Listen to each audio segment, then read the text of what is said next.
కార్తీక మాసం పురస్కరించుకుని నిజామాబాద్ జిల్లా మెండోరా మండలం పోచంపాడు గోదావరి నదికి భక్తులు పోటెత్తారు. కుటుంబ సమేతంగా పుణ్య స్నానాలు ఆచరించడానికి వివిధ జిల్లాల నుండి భక్తులు తండోపతండాలుగా విచ్చేస్తున్నారు.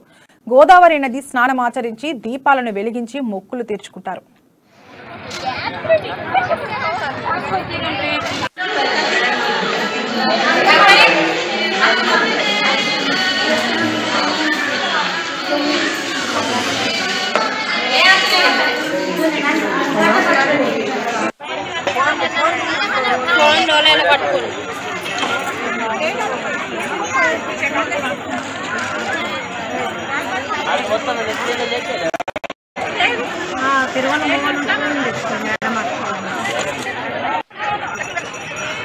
శ్రీ రామలింగేశ్వర రాజరాజేశ్వర భవానీ శంకర దేవతాభ్యో నమః.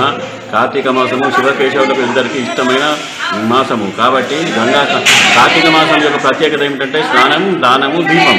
ఈ మూడు గంగా స్నానంతో సహా ఇక్కడ పోచంపాడు శివాలయం దగ్గర గోదావరి తీరం ఉన్నది కాబట్టి గంగా స్నానము, శివాలయాలలో దీపార్చనలు, తర్వాత అభిషేకాలు, అర్చనలు జరపబడతాయి.